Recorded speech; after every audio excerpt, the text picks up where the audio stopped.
Well, good evening, ladies and gentlemen. Thank you for coming out on this wet night. My name's Peter May, and it's been my privilege to chair the committee that has organised this 10 days of lectures and debates with William Lane Craig. Dr. Craig is Research Professor of Philosophy at Talbot School of Theology in California. He's got doctorates in philosophy and theology. His first doctorate on the Kalam cosmological argument was earned under Professor Hick at Birmingham University. And that argument is now the most widely discussed argument on the existence of God in contemporary Western philosophy. And that in itself is a very good reason why Richard Dawkins should accept the challenge tomorrow and turn up and debate him in Oxford.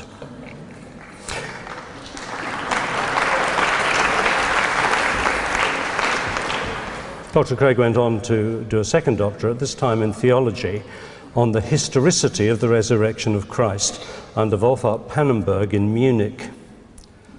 Dr. Craig's the author of some 30 books and some 200 academic papers published in peer-reviewed journals. So what about tonight? Where does the historicity of Jesus' resurrection fit into a program of debates and lectures? Well, in 2007, when Dr. Craig last visited the UK, he lectured on the absurdity of life without God, the evidence for Jesus, the identity of Jesus, looking at his claims and self-perception, and also the problem of suffering. Now, all these lectures can be downloaded from our Be Thinking website. If you're not good at reading things on the side, that's what that upside-down word means, which is a valuable resource for this material. So this tour, he will have lectured on the evidence for God, the moral argument for God, the specific arguments put forward by two of the most famous atheist scientists, and now tonight he will address the historicity of Jesus' resurrection. I was in my late teens when I first read the New Testament. I did it because I had Christian friends and I thought the matter needed attention. I wanted to make a decision about it. I didn't want this thing just to sort of dog me. I wanted to read it, come to a conclusion, and work it out from there. So I read it very slowly. I took just a chapter a night. I knew, because I was enormously well informed in those teenage years, as all teenagers are, that dead men stay dead. And that's obvious. And so when I read about the resurrection, I somehow managed to skip over it without much notice. This obviously was a bizarre sort of business. At the end of 9 months, however, when I got a grasp of the scope of where the New Testament ran, I felt I just had to go through it again. It didn't click. I couldn't put the pieces together. So I went through it a second time. This time, the centrality of the resurrection just leapt out. It was obvious and unavoidable. And I came to see that the whole case for Christianity stood or fell on this issue. And yet everyone knows that dead people stay dead. And so I ended up doing it a third time, taking a chapter a night in order to focus specifically on the resurrection. And somewhere in that year, I had a eureka moment. It was not that I came to believe it. I was still a very long way from that. But I saw something in a moment of realization that changed the game for me.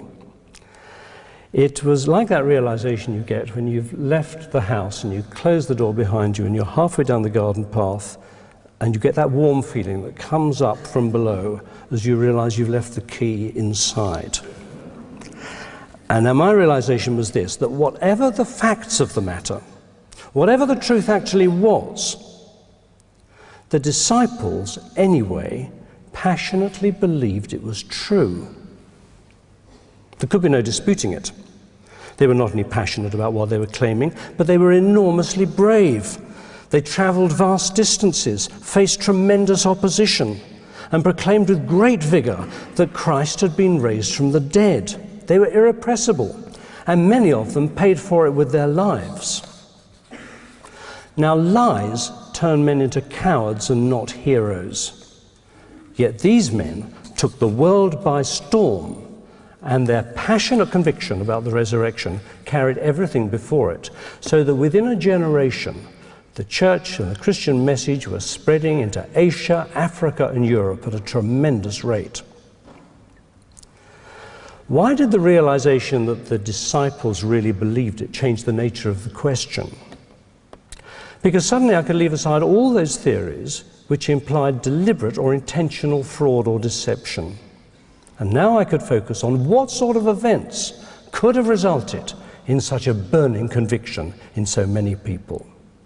As Professor Charlie Mull, who was a famous New Testament scholar, said on the radio towards the end of his life, I listened to a fascinating discussion with the old man, he said, "You've got to find a launching pad to launch this missile." And now, in order to help us all think through the historical possibilities of 2,000 years ago and to find such a launching pad, I'm delighted to introduce you to William Lane Craig.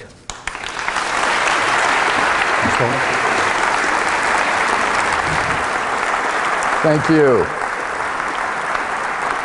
Thank you very much. Well, it's a delight to be in Southampton this evening, to be back in the UK.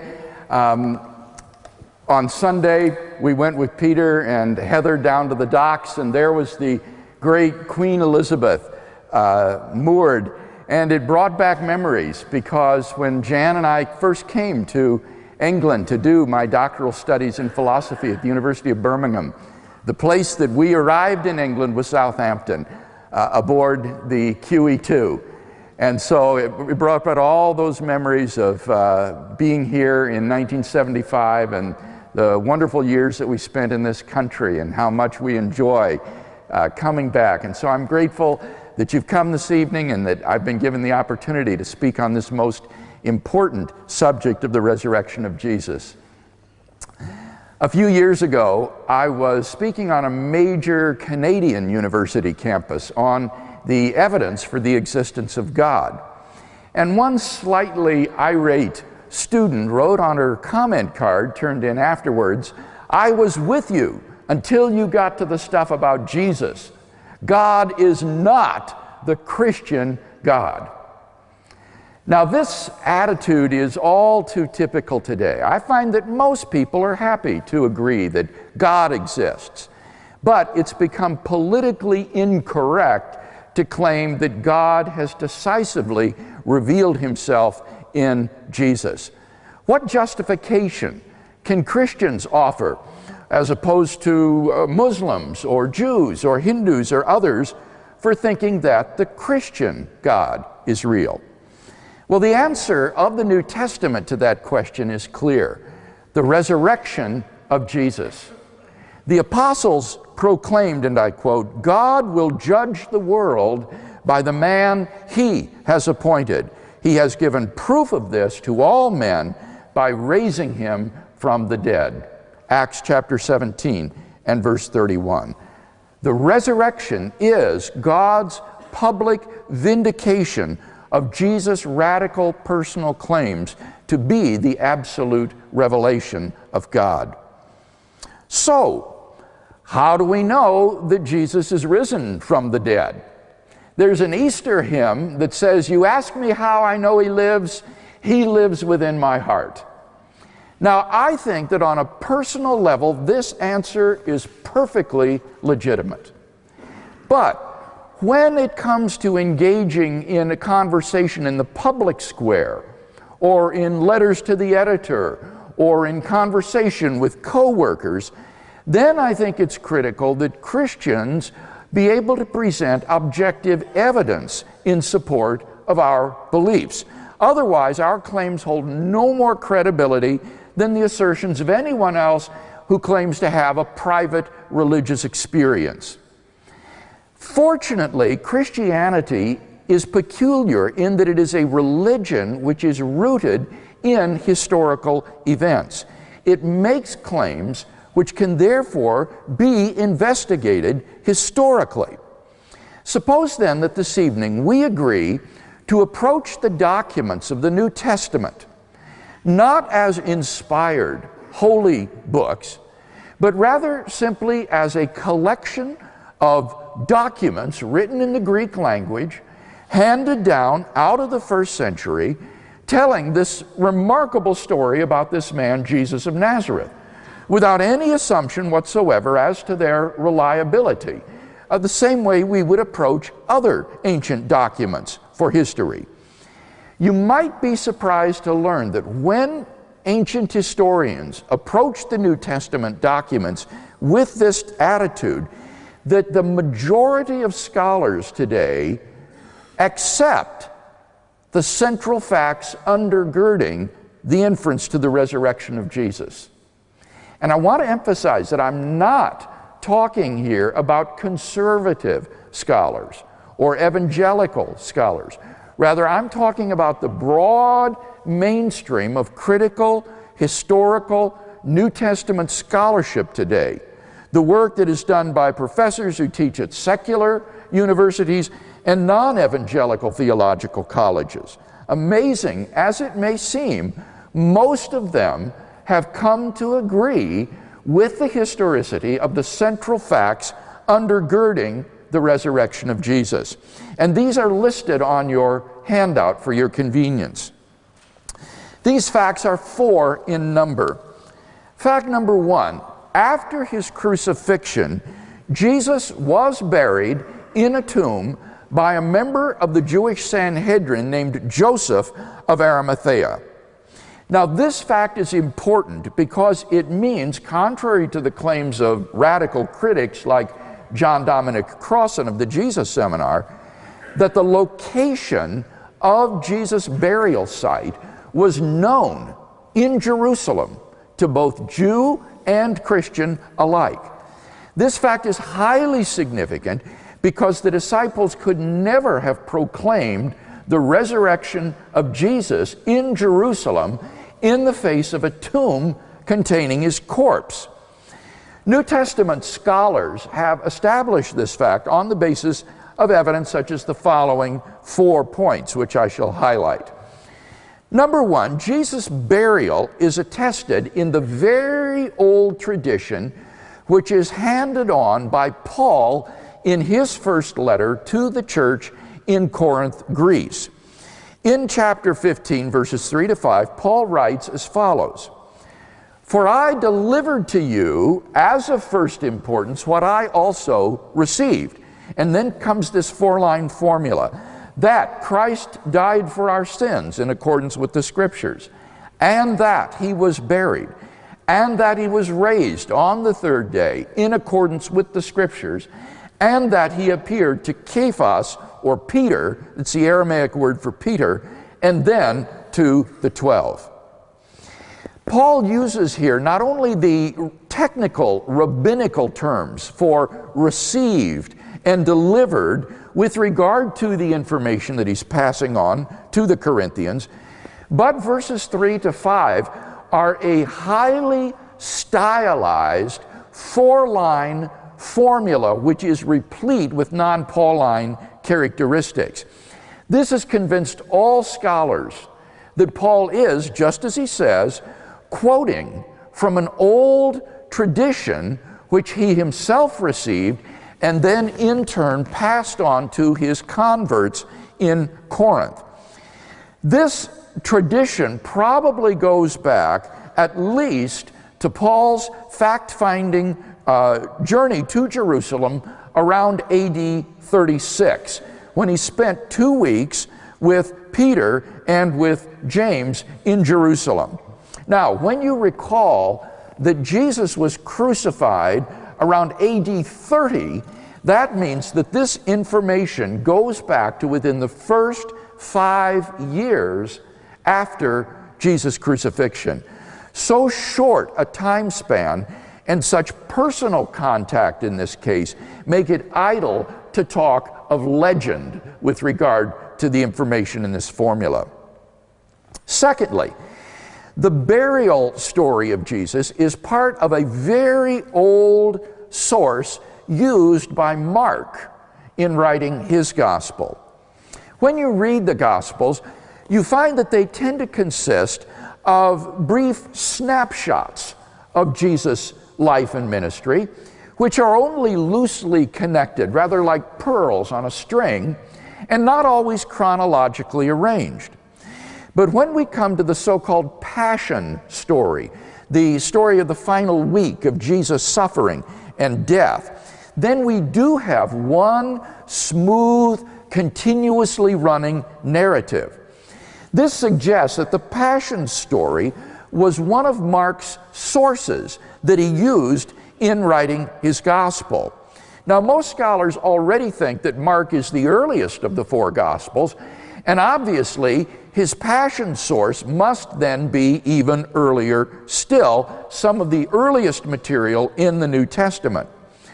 Comparison of the narratives of the four Gospels with each other show that their accounts do not diverge from each other until after the burial story. They are in agreement right up through the burial account. This implies that the burial account is part of that pre-Markan Passion source that Mark used in writing his gospel. So we have here independent, early attestation of the fact of Jesus' burial in this pre-Markan Passion source, in addition to the early information that is mediated by Paul in his tradition handed on to the Corinthians.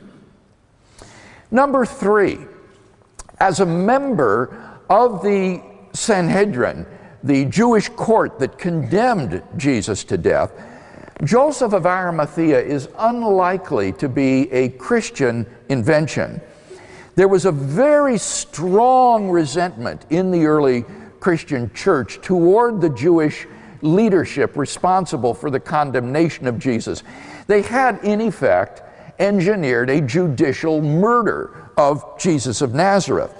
And therefore, it's highly improbable that Christians would invent a member of the very court that condemned Jesus to death who would give him a proper burial instead of allowing his body to be disposed like a common criminal.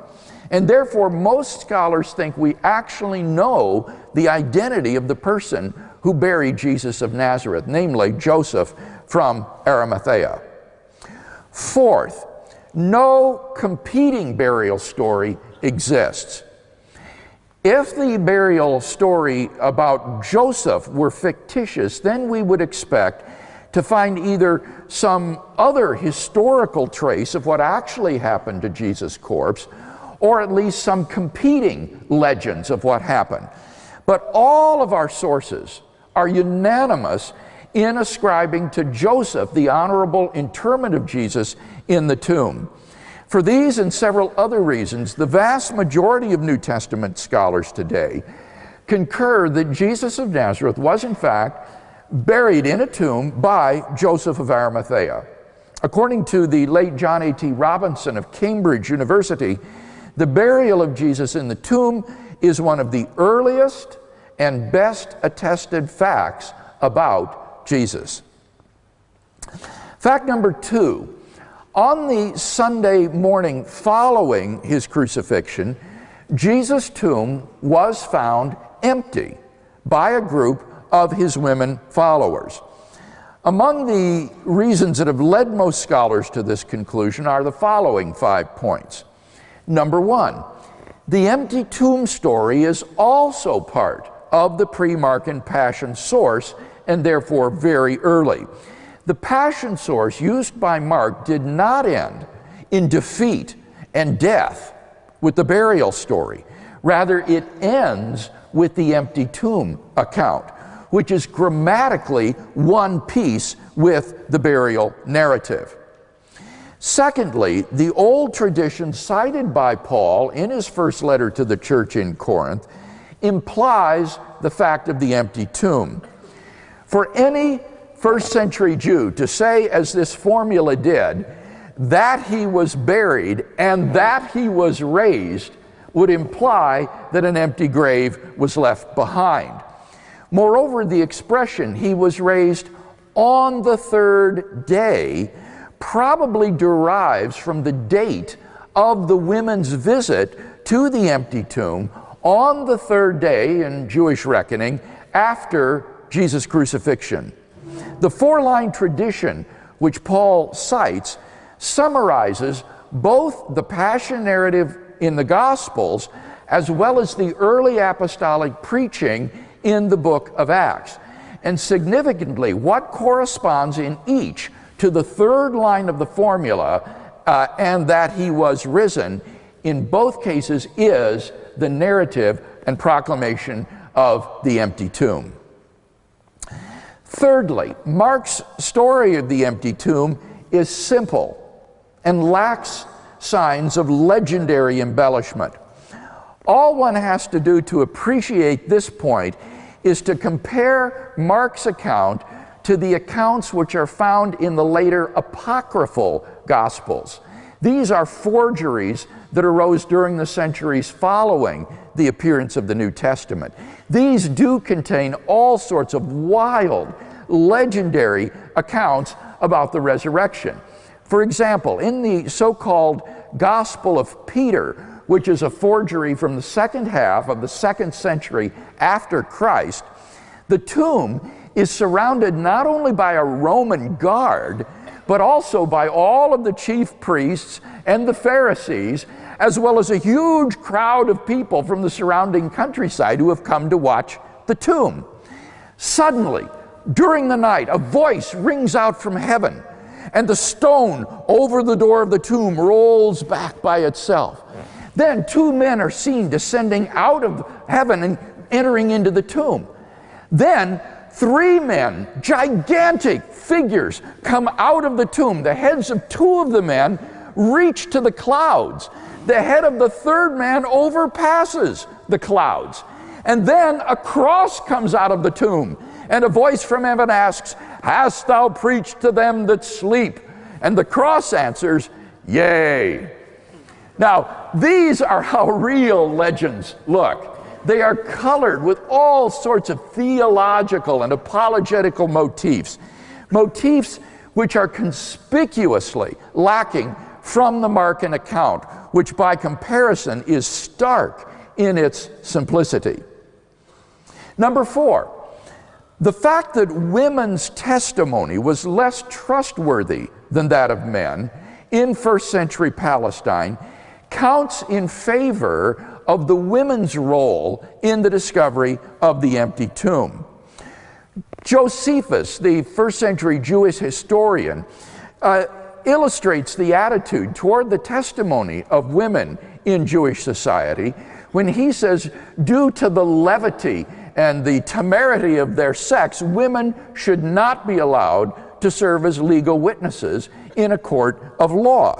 The testimony of women was regarded as so untrustworthy that it wouldn't even be admitted into a Jewish court, according to Josephus. So any later legendary account of the discovery of the empty tomb would certainly have made male disciples, like Peter and John, discovered the empty tomb. The fact that it is women whose testimony was regarded as worthless, who are the chief witnesses to the fact of the empty tomb, is best explained by the fact that they were the discoverers of the empty tomb, and the gospel writers faithfully record what for them was an awkward and embarrassing fact. Number 5, the earliest Jewish allegation that the disciples had stolen Jesus' body, which is found in Matthew chapter 28 and verse 15, shows that the body was in fact missing from the tomb. What was the earliest Jewish response to the disciples' proclamation, "He is risen from the dead"? That these men are full of new wine? That his corpse is still there in the tomb in the hillside?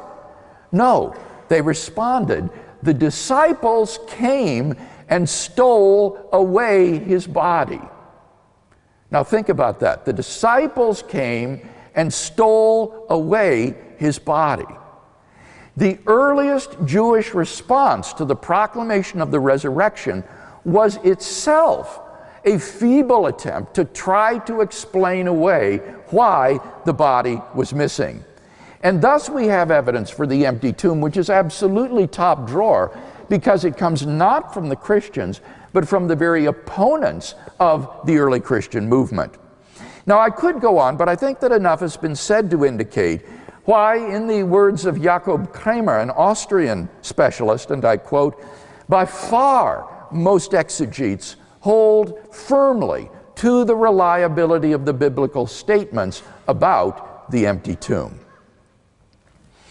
Fact number 3, on multiple occasions and under a variety of circumstances, different individuals and groups of people experienced appearances of Jesus alive after his death. This is a fact which is universally acknowledged today by New Testament scholars for at least the following 3 reasons. Number 1, the list of eyewitnesses to Jesus' resurrection appearances, which is quoted by Paul in 1 Corinthians 15, guarantees that such appearances occurred. These included appearances to Peter, or Cephas as his Aramaic name is given, the 12 disciples, the 500 brethren, and James, Jesus' own younger brother. Secondly, the appearance traditions in the Gospels provide multiple independent attestation of these appearances. This is one of the most important earmarks of historicity, multiple early independent attestation. For example, the appearance to Peter is independently attested by Luke and Paul. The appearance to the 12 is independently attested by Luke, John, and Paul. We also have independent witness to Galilean appearances in Mark, Matthew, and John, as well as independent traditions of appearances to the women in Matthew and John. Thirdly, certain appearances have earmarks of historicity. For example, we have very good evidence in the Gospels that neither James nor any of Jesus' younger brothers were believers in Jesus during his lifetime. There's no reason whatsoever that the early church would generate fictitious stories concerning the unbelief of Jesus' own family had they been faithful followers of Jesus all along. And so it's reasonably certain historically that neither James nor his other brothers were followers of Jesus during his lifetime. But it is equally indisputable that James and his brothers did become active Christian believers following Jesus' death. James was considered to be an apostle in the early church, and he eventually rose to the position of sole leadership of the Jerusalem church. In fact, according to the first century historian Josephus, whom I alluded to before, James was martyred for his faith in Christ in the AD 60s during a lapse in the civil government. Now, think about that. Most of us have brothers. What would it take to convince you that your brother is the Lord so that you would be willing to die for this belief? Can there be any doubt that the reason for this remarkable transformation in James is because, in Paul's words, then he appeared to James. Even Gerd Ludemann, who is the leading German New Testament critic of the resurrection today, himself admits, and I quote, "It may be taken as historically certain," and those are his words, not mine, "as historically certain that Peter and the disciples had experiences after Jesus' death in which Jesus appeared to them as the risen Christ." Finally, fact number 4, the original disciples believed that Jesus was risen from the dead despite their having every predisposition to the contrary. Think of the situation the disciples faced following Jesus' death. Number 1, their leader was dead, and Jewish messianic beliefs had no idea of a Messiah who, instead of triumphing over the enemies of Israel, would be shamefully executed by them as a common criminal. The Messiah was supposed to throw off Israel's enemies. And in this case, that meant Rome, and reestablish the throne of David in Jerusalem, to which Jew and Gentile alike would be subject. Not to suffer defeat at the hands of the Gentiles and suffer the ignominious death of a common criminal. Secondly, according to Jewish law, Deuteronomy 21:23, Jesus' execution as a criminal showed him out to be a man literally under God's curse. You see, the catastrophe of the crucifixion for these early disciples was not simply that Jesus was dead, that their leader and friend was gone, but rather that according to Jewish law, the crucifixion showed in effect that the chief priests and the Jewish authorities had been right all along, that they had been following a heretic, a man literally accursed by God. Thirdly, Jewish beliefs about the afterlife precluded anyone's rising from the dead to glory and immortality before the general resurrection of the dead at the end of the world. Confronted with Jesus' crucifixion, all the disciples could do was simply, at most, to preserve their master's tomb as a shrine where his bones could reside until that day when they and all the righteous dead of Israel would be reunited with him in the kingdom of God and raised by God to glory. Nevertheless, despite every predisposition to the contrary, the original disciples believed in and were willing to go to their deaths for their belief in the fact of Jesus' resurrection. Luke Johnson, who is a prominent New Testament critic from Emory University, muses some sort of powerful, transformative experience is required to generate the sort of movement earliest Christianity was. You need a launching pad to launch this missile.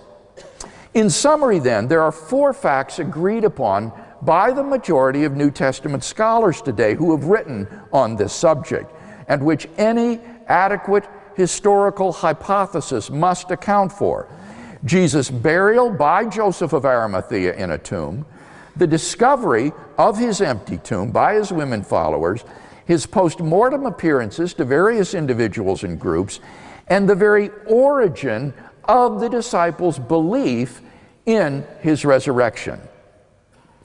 So the question is, what is the best explanation of these four facts? This is where the disagreement arises. Scholars are fairly united on the historicity of these facts. The disagreement comes with how you best explain them. Most scholars, I think, would probably simply remain agnostic about this question. Many of them will say that as historians they cannot entertain a miraculous or supernatural hypothesis like the resurrection simply for methodological reasons. But the Christian can maintain that the hypothesis that best explains these facts is that God raised Jesus from the dead. In his book, Justifying Historical Descriptions, the historian C.B. McCullough lists 6 tests which historians use in determining what is the best explanation for a given body of historical facts. And I believe that the hypothesis, God raised Jesus from the dead, passes all of these tests. Number 1, it has great explanatory scope. It explains why the tomb was found empty, why the disciples saw post-mortem appearances of Jesus, and why the Christian faith came into being. Second, it has great explanatory power. It explains why the body of Jesus was gone, why people repeatedly saw Jesus alive despite his earlier public execution, and so forth. 3, it is plausible, given the historical context of Jesus' own unparalleled life and claims, the resurrection serves as a divine confirmation or vindication of those allegedly blasphemous claims for which he was crucified. Number 4, it is not ad hoc, that is to say, contrived. It requires only one additional hypothesis, and that is that God exists. And that needn't even be an additional hypothesis if you already believe that God exists. And I think that we do have sound philosophical arguments for the existence of God. Number 5, it is in accord with accepted beliefs. The hypothesis, God raised Jesus from the dead, doesn't in any way conflict with the belief that people don't rise naturally from the dead. The Christian accepts that belief as wholeheartedly as he accepts the hypothesis that God raised Jesus from the dead. And finally, number 6, it far outstrips any of its rival hypotheses in meeting criteria 1 through 5. Down through history, various alternative explanations of these 4 facts have been offered. For example, the conspiracy hypothesis, that the disciples stole the body of Jesus and lied about the resurrection appearances. The apparent death hypothesis, that Jesus was taken down from the cross alive and somehow escaped from the tomb and presented himself to the disciples. The hallucination hypothesis, that the disciples hallucinated post-mortem visions of Jesus and so forth. Such hypotheses, however, have been nearly universally rejected by contemporary scholarship. None of these naturalistic hypotheses succeeds in meeting the 6 criteria as well as does the resurrection hypothesis. Now, this puts the skeptical critic in a rather desperate situation. For example, a few years ago, I had a debate on the resurrection of Jesus at the University of California with a professor who had written his doctoral thesis on the evidence for the resurrection. He was thoroughly familiar with the evidence, and he could not deny the facts of the honorable burial, the empty tomb, the post-mortem appearances, or the origin of the disciples' belief in Jesus' resurrection. And so his only recourse was to come up with some alternative explanation of these facts. And so he argued that Jesus of Nazareth must have had an unknown identical twin brother who was separated from him at birth, who grew up independently, no one knew about him, but who came back to Jerusalem just at the time of the crucifixion, stole his brother's body out of the tomb, and presented himself to the disciples, who mistakenly thought that Jesus had risen from the dead. Now, I'm not going to go into how I went about refuting this theory, but I think that the example is instructive because it shows to what desperate lengths skepticism must go in order to explain away the evidence for the resurrection of Jesus. In fact, did you know that the evidence is so powerful that one of the leading Jewish theologians of today, the late Pinchas Lapid, who taught at Hebrew University in Jerusalem, Jewish theologian, declared himself convinced on the basis of the evidence that the God of Israel raised Jesus of Nazareth from the dead. Now, if this is right, it has profound implications. The significance of the resurrection of Jesus lies in the fact that it's not just any old person that has been raised from the dead, but it is Jesus of Nazareth, whose crucifixion was instigated by the Jewish leadership because of his blasphemous claims to divine authority. If this man has been raised from the dead, then the God whom he allegedly blasphemed has publicly and unequivocally committed himself to him and vindicated those claims. The resurrection of Jesus is God's divine confirmation of Jesus' claims to have divine authority and to be the absolute revelation of God. Thus, in an age of religious pluralism and relativism, the historical evidence for the resurrection of Jesus constitutes, I think, a solid rock on which Christians can take their stand on God's decisive self-revelation in Jesus.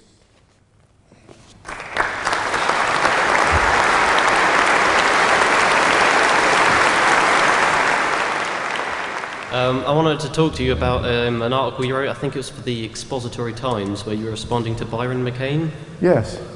You were arguing against that Jesus' burial was dishonourable. But I think in the social setting of the New Testament, well, the first century, that a criminal such as Jesus would have been buried dishonourably. But I think also there's a good that this can be served as an argument for the empty tomb. If it was dishonourable, then yes, it wouldn't have been something they would have invented, such a burial. And there's also like other things relating to social science, such as that the crucifixion was more than just a curse from God. It was also a shameful death and so on. So I wanted to know what you thought of arguments from social science. Let me give those of us who haven't read the article some background.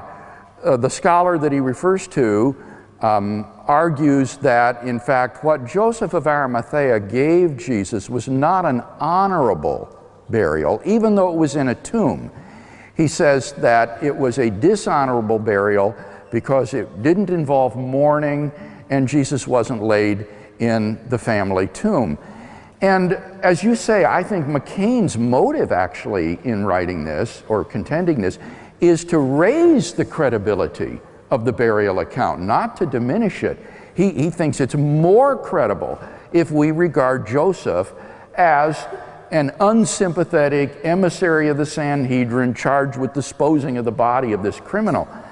But in my response to this, I'm just not convinced. Apart from one's motivation to enhance the credibility of the burial narrative, I think you have to look at the specific evidence. And what I argue is that while he's quite right in thinking that a dishonorable burial would be more probable given the general Jewish background information that we have, nevertheless, when you look at the specific evidence that we have in this case for Joseph, that it makes it more probable that he gave him an honorable burial. And one of the factors that disposes me in that vein is the language that is used of placing the body in the tomb rather than language of throwing the body, as is often found in narratives in the Old Testament when criminals or others are given dishonorable burial. The language used is not respectful. It's he cast him into a pit and covered him with stones, or he threw the body into a ditch or something of that sort.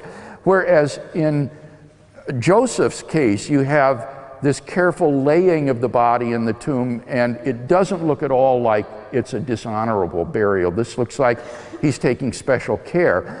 And indeed, the fact that only Jesus is mentioned and not the two thieves that were crucified with Jesus also inclines me to think that Joseph is singling Jesus out for some sort of special attention, because the other two, the two thieves, were probably dispatched as summarily, but Joseph begged from Pilate the body of Jesus and then treats it with special respect. I would also say that the evidence that McCain gives for dishonorable burial is not convincing because, for example, not being laid in the family tomb, that's hardly convincing evidence because Jesus died in Jerusalem. So there wasn't a family tomb there, so of course he wouldn't be laid in the family tomb. This would be a case that anybody who was traveling abroad or traveling far from home and died would encounter, not being laid in the family tomb. So I would suggest, if anybody's interested in this, pursue the article, look at the two and weigh them against each other and make up your own mind. But I agree with what you said, that ultimately either perspective is possible for someone who thinks that this is a historically credible account of how Jesus' corpse was disposed of. Thank you very much. Yes? I was wondering about what evidence is there to this pre-Markian Passion text? Rather than just looking at the style of the writing, how it indicates it, is there any other evidence pointing towards it?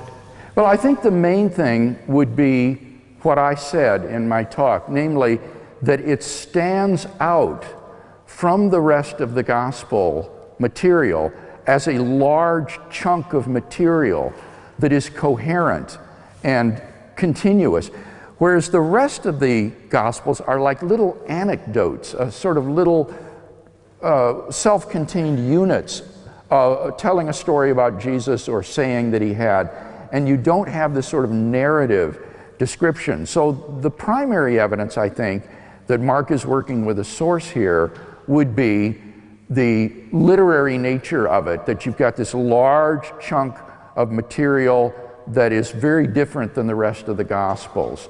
Now, of course, one could argue for the historicity of this material specifically in different ways, and I've tried to do that with regard to the burial. But in terms of determining a source, that would be the main way that scholars would judge this to have been something that's distinct from the rest of the Gospel.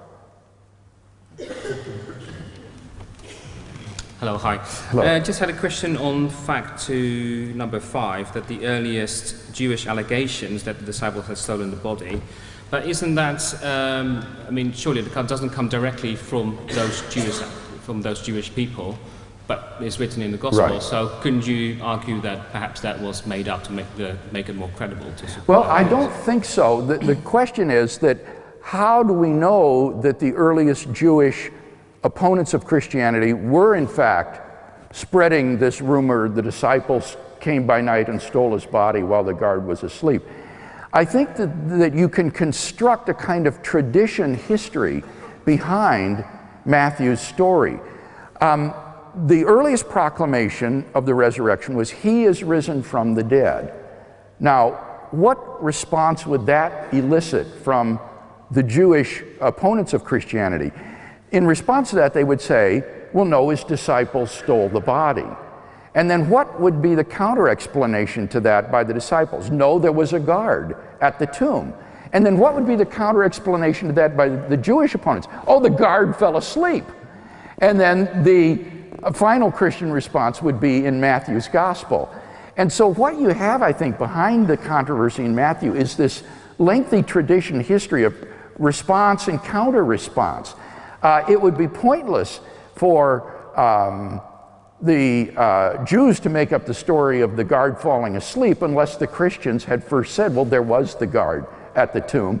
And the Christians wouldn't need to make up the story of the guard unless the Jewish leadership was accusing the disciples of having stolen the body. So you see this assertion and counter-assertion tradition history behind it. Also, the story is filled with non-Matthean vocabulary. Some of the vocabulary is unique words in the whole New Testament to this, which again indicates Matthew's working with prior tradition. And also when Matthew makes this comment, this rumor has been spread among Jews to this day, that shows that Matthew is constrained to refute this widespread Jewish counter-explanation of the resurrection. Matthew's not making this up.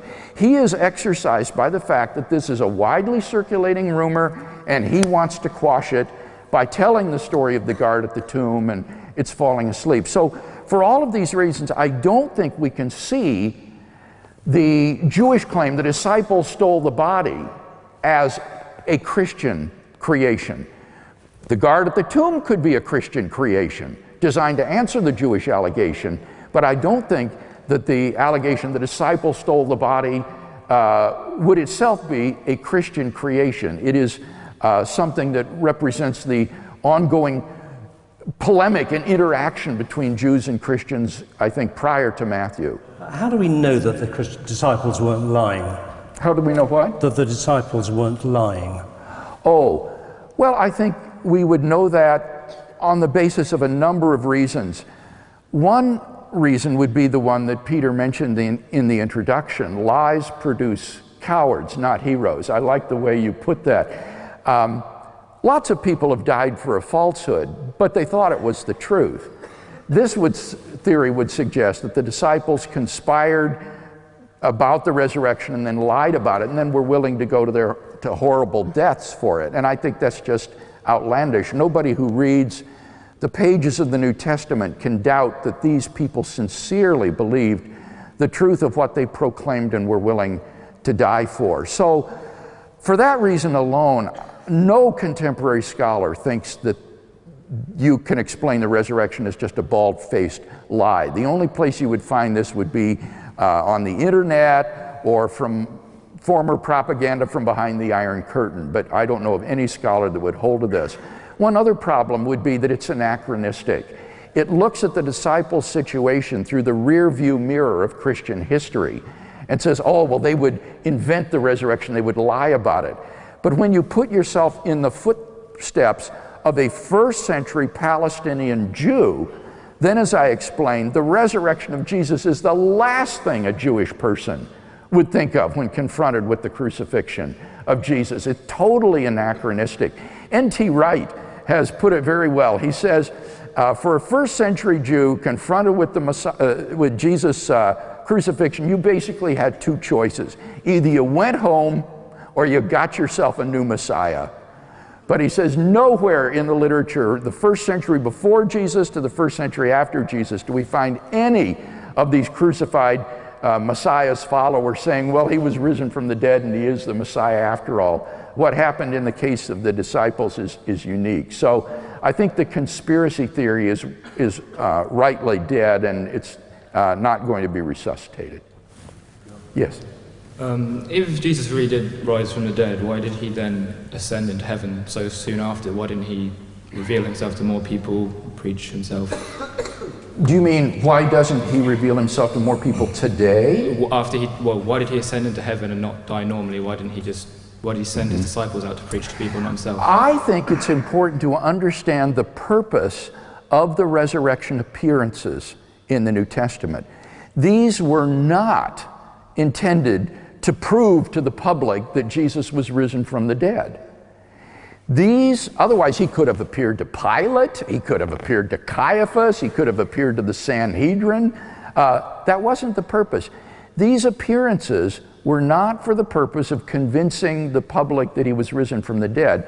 It was for the purpose of commissioning the 12 disciples for the task of world evangelization and world mission.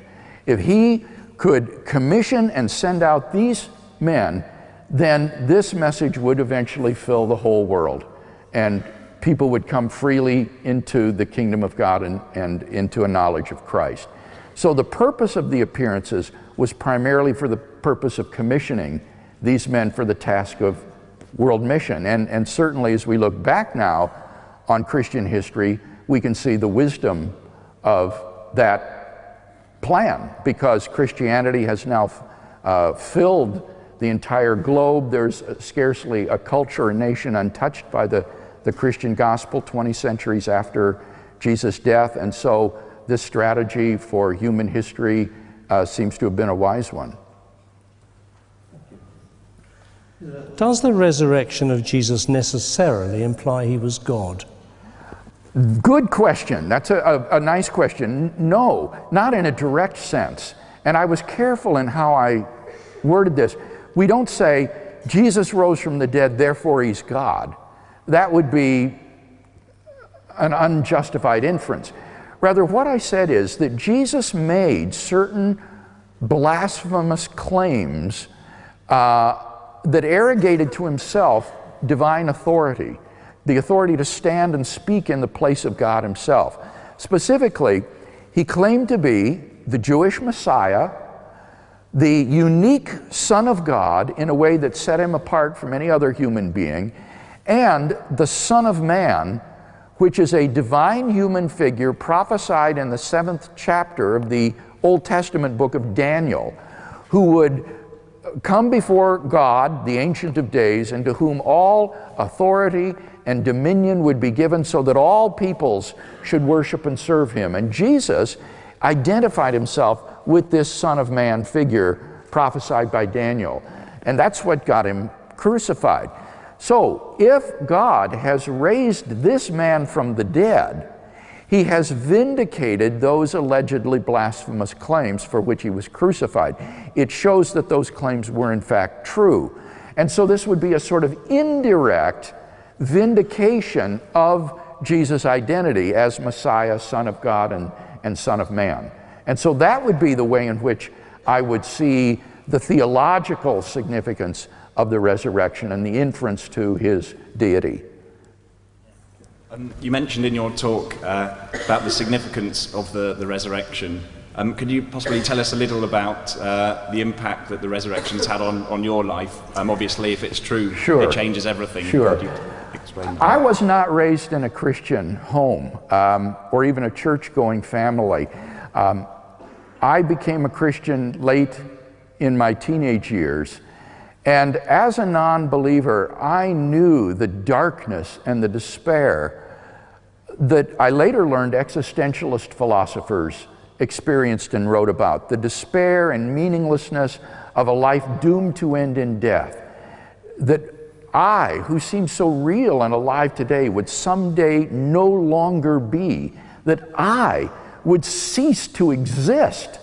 And the thought just overwhelmed me. The idea that I would no longer exist, that my life was doomed to end in death. And this put a question mark behind everything that I did. Everything to me seemed, in light of my own impending non-existence, to be meaningless. And I realized as well that it wasn't just I who would die, but the entire human race is doomed in the eventual heat death of the universe. Everything will be darkness, coldness, and barrenness, death. Death is written throughout the structure of the universe. There is no escape or hope on an atheistic worldview. And so I felt deeply this despair and darkness of a life doomed to end in death. And for me, the knowledge of the resurrection brought to me meaning to life and hope, because the resurrection means that Jesus of Nazareth holds the key that unlocks the door to eternal life. Jesus said, "I am the resurrection and the life. He who believes in me, though he die, yet shall he live. And he who lives and believes in me shall never die." And this is a proclamation of good news. Many people will say that becoming a Christian filled their lives with joy or peace or love. For me, those things were wonderful too, but the deepest experience I had was the experience of meaning. To wake up every morning and realize that what I did today mattered, that it has eternal significance, and that comes through Jesus' resurrection and his conquering death. It not only means, however, immortality, it also means complete physical and psychological healing.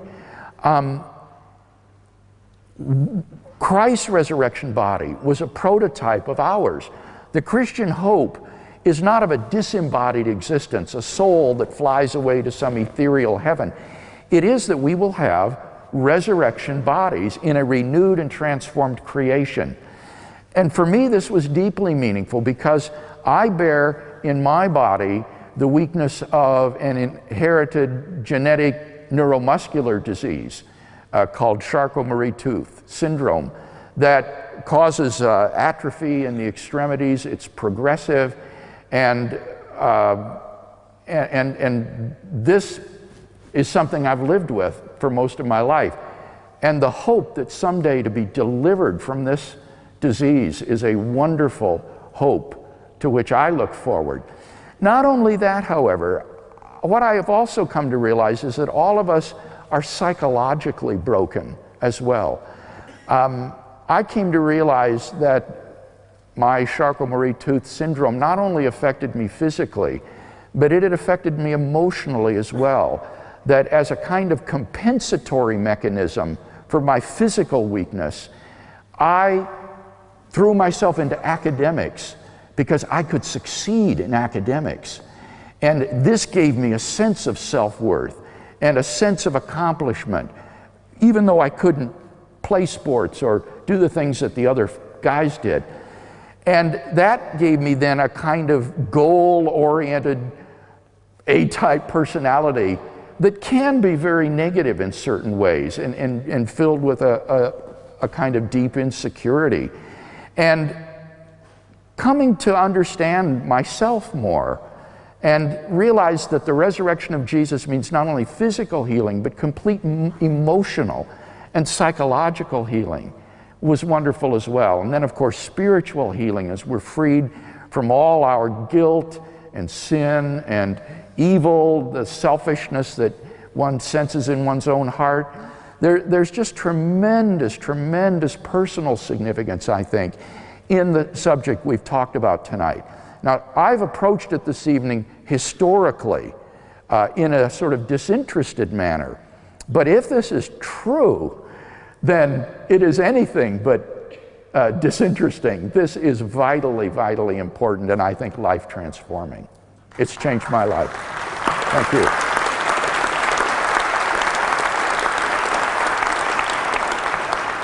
Can we do a quick written one here? With these big issues that you've just been talking about, with all their implications, there are also lots of questions that are small, niggling ones, particularly contradictions in the text. Yeah. So this question says that you talked from Corinthians about the 12, he appeared to the 12, but Luke and John say he appeared to the 11. What do you do with that one? Yes. Remember in 1 Corinthians 15, Paul says he appeared to Cephas, then to the 12. However, in John's Gospel, Thomas wasn't with the 12 in the upper room when Jesus appeared to them.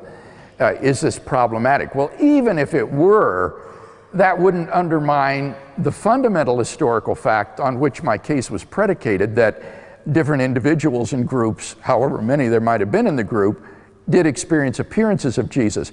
But in this case, at least, I don't think there's any discrepancy whatsoever. The 12 here is clearly a title.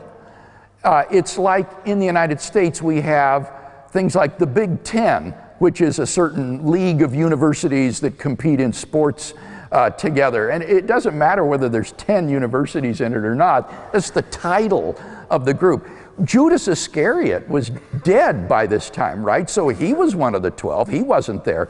The 12 should have a kind of capital letter. It just means the original group of disciples, even though when Jesus appeared to them in the upper room, in fact, Thomas wasn't there. So I don't think that that's really a serious discrepancy. Hi, firstly, thank you for all the amazing work you do. I really appreciate it. I know lots of others do. And thank you so much for this evening. I wonder if you can help me with, on fact 2, the story is simple and lacks signs of legendary embellishment. Towards the end of Matthew's Gospel, the tombs are split open, yes. the dead are raised, the spirits of holy men are raised, and they go into the city of Jerusalem. That very is arguably a kind of a legendary embellishment, or certainly most people off the street would look at that and say, well, that looks like a legendary embellishment. How would you... I'm talking about the Markan account. Right. Very simply. I'm talking about Mark's account. Mark's account is the earliest of the 4 Gospels, and it's based on this pre-Markan Passion story, and it's that account that I'm talking about when I say it's stark in its simplicity. You don't find these kind of motifs like you do in Matthew, particularly the guard story, even, that's not there. So even if you think that later gospel writers have embellished the narrative, it doesn't contradict the point that I'm making, that our most primitive sources look like they're very simple, factual accounts that are, in fact, free of precisely the sort of coloring that you mentioned. Remember, I'm not treating these documents as wholly inspired books, so we're not concerned about niggling contradictions and inconsistencies. We're looking at them just as historical records. And the historian would be very impressed that the most primitive sources we have are so simple and unembellished. Accepting that then, could you comment on the Matthew text? I mean, I'll come into this, Right. but yeah, this question does get asked. Well, it's interesting that it's not connected with the empty tomb narrative or even the resurrection narrative. The story he's talking about is where in Matthew, when Christ dies on the cross, Matthew says the veil of the temple was rent, there was an earthquake, and the tombs were opened, and certain Old Testament figures, saints of old, came out of the tomb and went into the city and appeared to people. It's very strange. This is the only reference in the New Testament we have to this. And I think it's an open question whether Matthew is simply using here apocalyptic imagery, such as you have in the book of Revelation, for example, or in Jesus' Olivet discourse about the signs of the end times, when he says the stars will be falling from heaven, and other signs of this sort. This is very typical apocalyptic imagery in Jewish literature, and it may not be that Matthew intends this to be literal at all. On the other hand, it could be that he does intend it to be literal. I have an open mind about that, and am ready to be convinced either way. I don't have an axe to grind. And just one more thing on that. Would it be possible that Matthew is just reporting what he has heard? Would that be Yeah, that's a possibility as well that I find intriguing, actually, because I wouldn't be at all surprised, frankly, if in the aftermath of these resurrection appearances of Jesus, that others might have visions of Old Testament saints, say, oh, I saw Elijah risen from the dead, or I saw Isaiah, or something. And you can imagine this sort of spreading among certain people in the city where they would have these kinds of experiences. So one shouldn't be too quick to just sort of write these off as apocalyptic imagery. It might be, but on the other hand, it might be reports that Matthew has heard. But these would be, and it's important to understand this, only after and in reaction to these unprecedented appearances of Jesus, which, as I say, are utterly un-Jewish and need to have some kind of an explanation in order to get these appearances of Jesus off the ground in the first place. But that interesting question. In the little creedal statement that you talked about from 1 Corinthians 15, it talks about Christ dying for our sins according to the Scriptures and was buried. He was raised on the third day according to the Scriptures. Yes. Can you tell us about these Old Testament prophecies? When Paul says he was raised on the third day in accordance with the Scriptures, scholars have puzzled long over this because there doesn't seem to be anything in the Hebrew Scriptures about rising on the third day. So what is Paul referring to when he says on the third, or on the third day according or in accordance with the Scriptures, the Hebrew Bible? Some have suggested Isaiah 6:2, where it says that on the second day God will heal us, on the third day he will raise us up. And that could sound like language of resurrection, and maybe the early Christians were thinking of Hosea 6:2 and interpreting that in light of Jesus' resurrection. But Hosea 6:2 is never appealed to any place else in the New Testament as a proof text or even relevant to the resurrection of Jesus.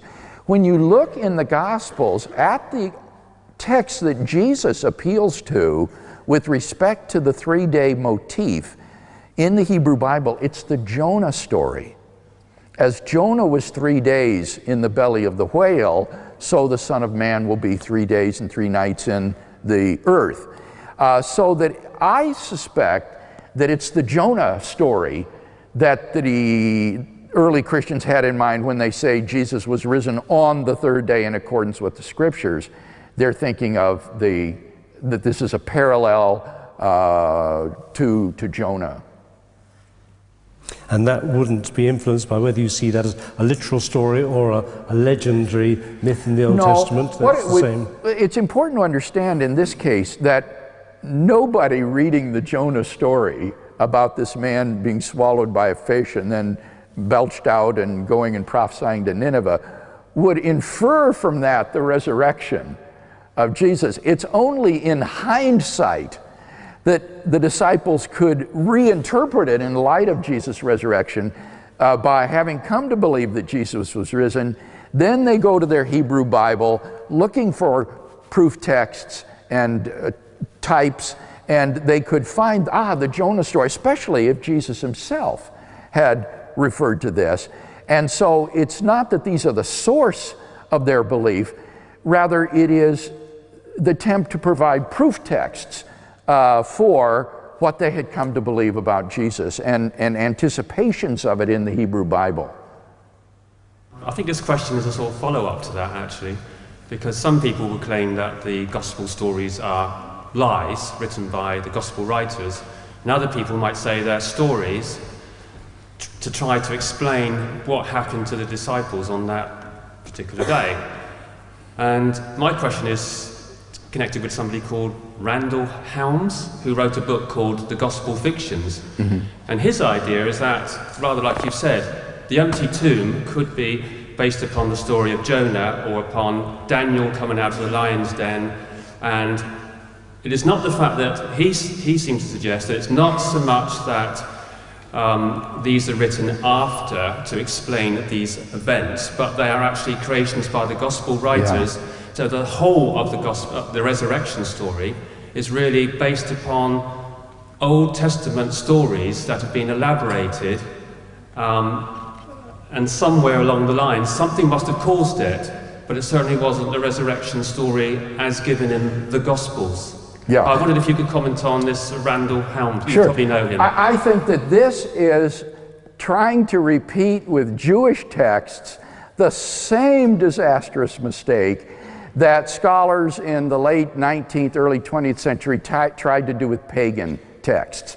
Namely, you cherry pick these other ancient texts for similar points to what happens in the gospel narratives, and then you extrapolate by saying the gospel narratives are based on these other texts. And this movement collapsed within biblical scholarship with regard to pagan sources. And I think it's equally invalid. Let me give you an illustration. The point is that you can cherry pick similarities for almost any story that you want to and find similarities and parallels. For example, here in Southampton, I think people would probably know about that incredible maritime tragedy that occurred about 100 years ago when this huge passenger ship, which had been called and touted as unsinkable on a cold April night in the North Atlantic, about 200 miles off of Newfoundland, struck an iceberg and sank. And over half of the passengers' lives were lost because there weren't enough lifeboats on board the ship. And the name of this ship was it Titanic. Titan, wasn't it? Titanic. No, Peter, I'm not talking about the Titanic. I'm talking about a novel written in 1898, 14 years before the wreck of the Titanic, called The Wreck of the Titan. Now, isn't that amazing? Anyone reading that book would say, aha, this must be based on this event, or that this event is a legendary construction out of this earlier book, when in fact this is just cherry picking these sorts of parallels. And similarly, look at the story of Joshua and killing the 5 kings in the cave. He puts the kings in the cave, and then he brings them out and he kills them all. Is that supposed to be the source of the story of the empty tomb? They're utterly dissimilar, it seems to me. Mark has no mention of Jesus being the king. The absence of titles is conspicuous. There isn't anything in Mark about the guard who slays the people. The fact is that this is just cherry-picked a couple of similarities, like the kings being in a cave and the stones being put over the entrance to keep them in there before they drag him out and kill him. Or the same with Daniel and the lion's den. The story isn't at all similar to the empty tomb, except that there's a stone over the lion's den, and the king comes in the morning and opens the stone to see if Daniel is alive. The point is, you can cherry pick these kind of similarities with anything. And the very multiplicity of these, Daniel and the lion's den, Joshua and the 5 kings in the cave, suggests that in fact these are not derived from or based on these Old Testament stories. But I think rather, as I've argued, they have a sound basis in historical fact. You've talked quite a bit about the understanding Jesus as a Jewish person in a Jewish context. Have you ever debated with Geza Vermes? Do you think he is he a leading authority in the Old and New Testament? And if so, why do you think he doesn't agree with you about the resurrection? I haven't debated him, though he is a very leading scholar on the historical Jesus, and he's Jewish, which is what's interesting. What has happened over the last several decades is what has been called the Jewish Reclamation of Jesus. We have begun to understand that the whole project earlier on in New Testament scholarship of interpreting Jesus in light of pagan mythology, Greco-Roman myths of divine men, for example, was completely wrong. Jesus and his disciples were first century Palestinian Jews, and it's against that backdrop that the historical Jesus needs to be understood, against a Jewish backdrop.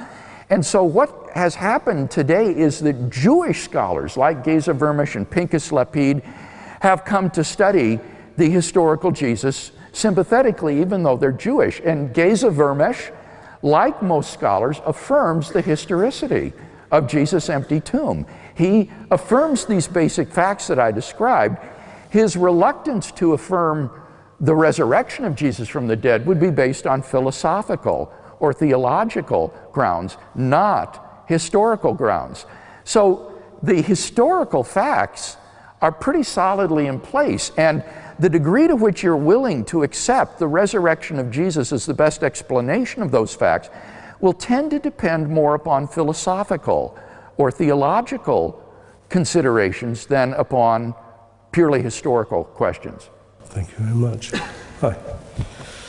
My question is a follow-up to the earlier one on the ascension.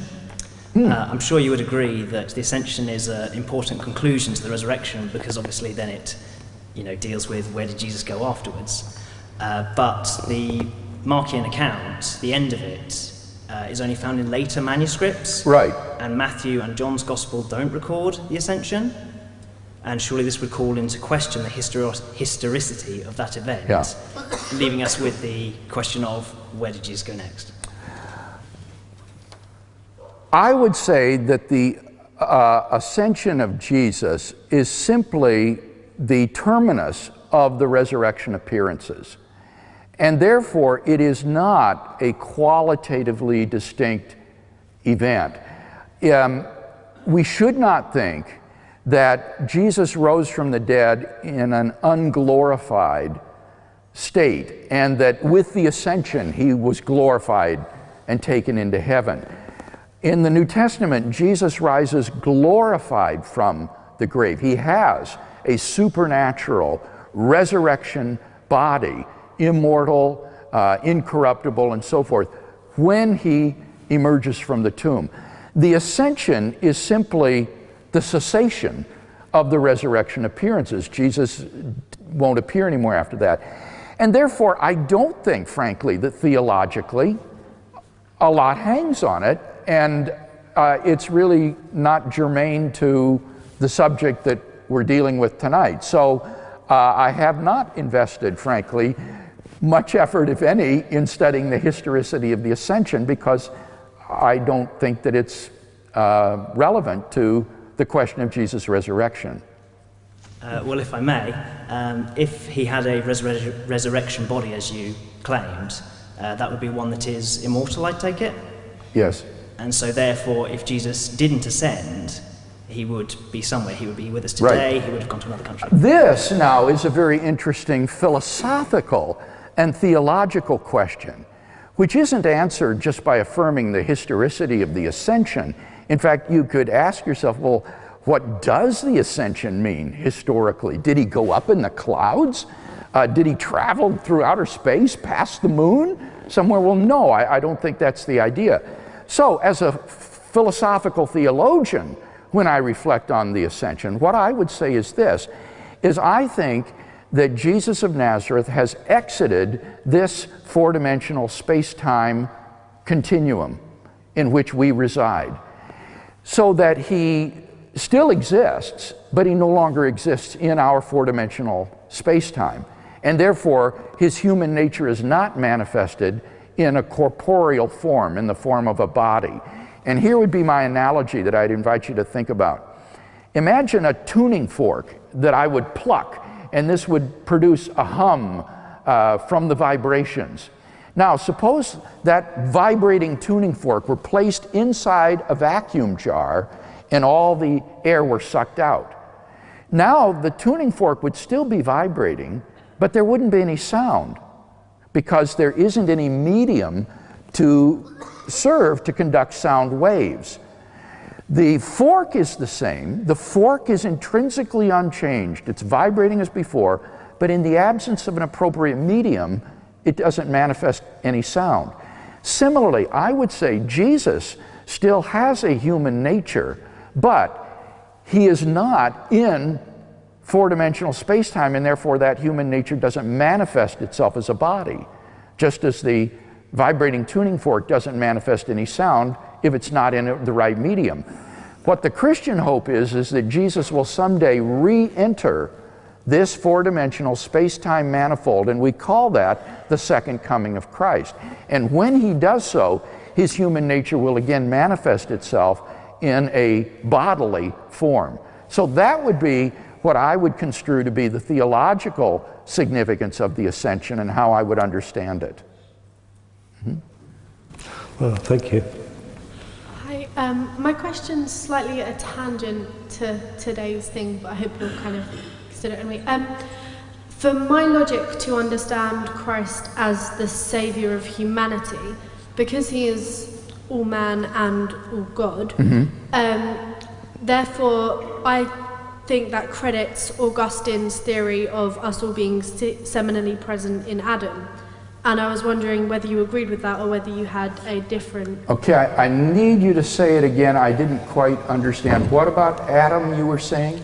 Augustine's theory about us all inheriting original sin from Adam. Yes. I think that Augustine must have been right in order for Christ's resurrection to be credited by the Christian faith, because surely if he's born all human and we're all born sinful, then there must have been something that set him apart, which was that he wasn't seminally present, if that's...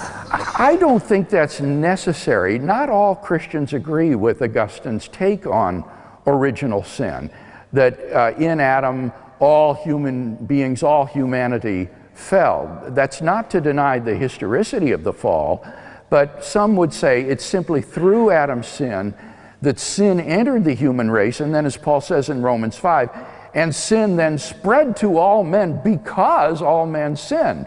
That this is like a sort of disease, in a sense, entering the human race and then spreading universally. And Christ's substitutionary atoning death could still be universally valid and applicable for all human beings, regardless of how they came to be sinners.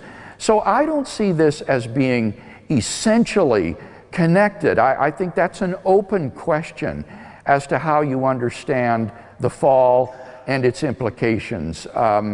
So whether one thinks that all people are guilty in and because of Adam's sin, or whether you think this is more of a kind of contagion as a result of sin entering the world through Adam, I think is not essential to understanding the significance of Christ's atoning death on behalf of all persons.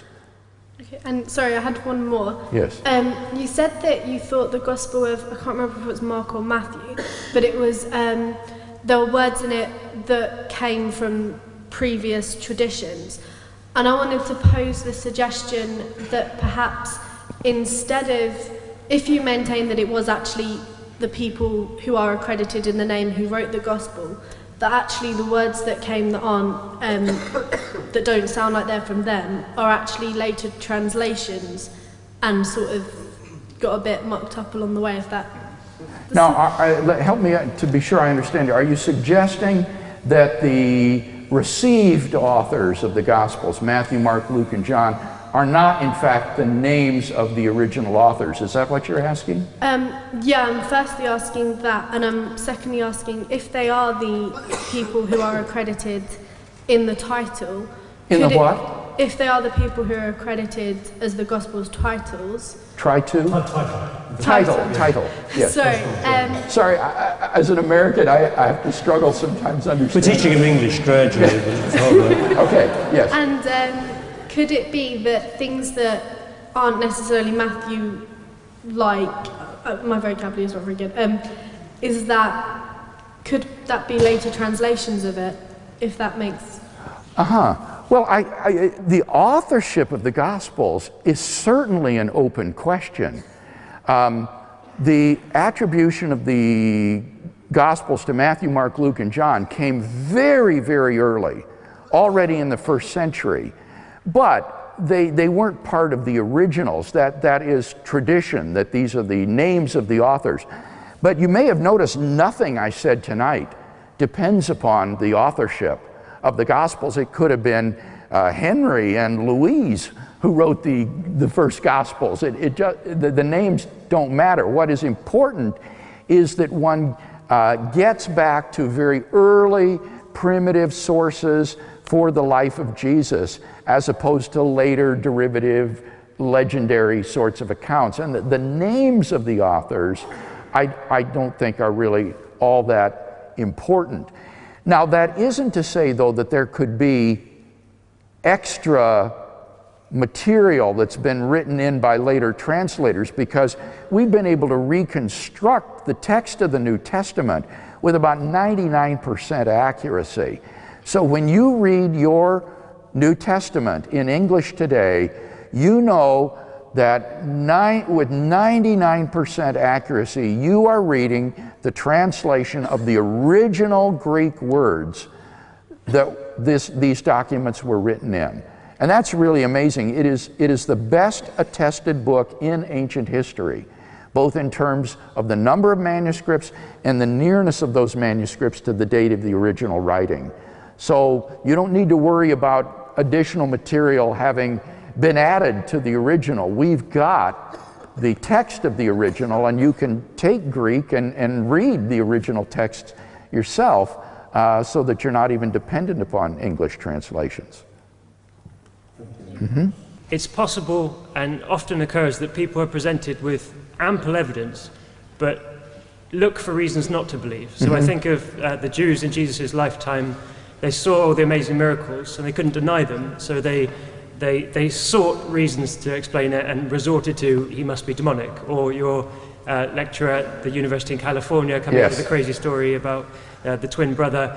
Or I think of myself I'm a Christian now, but I used to be an atheist, and I spent a lot of time trying very hard to find reasons not to believe. So my question for you is, what would you say to someone after you've given all the evidence, who has more than enough evidence, but is still trying not to believe? How would you persuade someone like that, like I used to be? Well, now you're asking a question no longer about argument and evidence. You're asking a question about, in a sense, personal relationships and evangelistic strategy. And I suppose in a case like that, the thing to do with a person who's heard all the good evidence but who still resists it would be to try to build a personal relationship with that person so that you can overcome that emotional barrier, and to invite him to really open his heart to God and to seek God with an open heart and an open mind. Say, God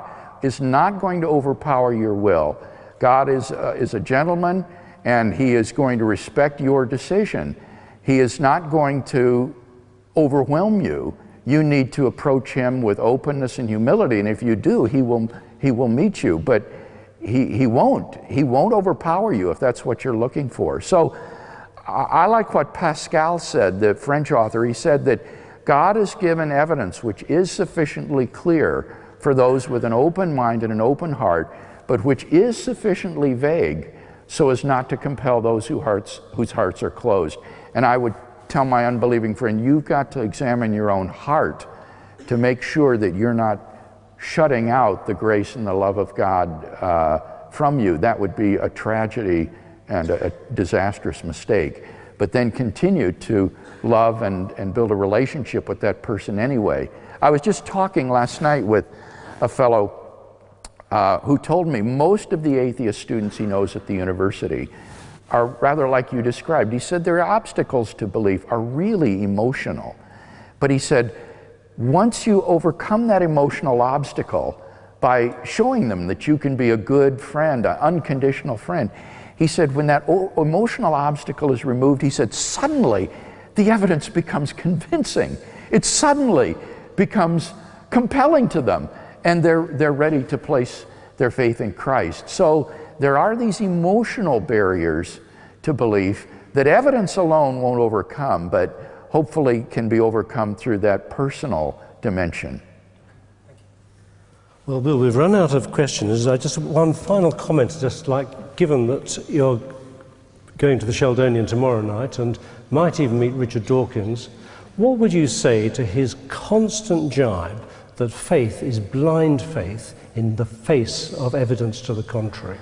I would say that faith is trust or commitment in what one knows to be true, and that there is good and ample evidence for thinking that God exists and that God has raised Jesus from the dead, and that therefore the person who accepts Christian faith is moving not against the evidence, but he is moving in line with the evidence. Thank you very much.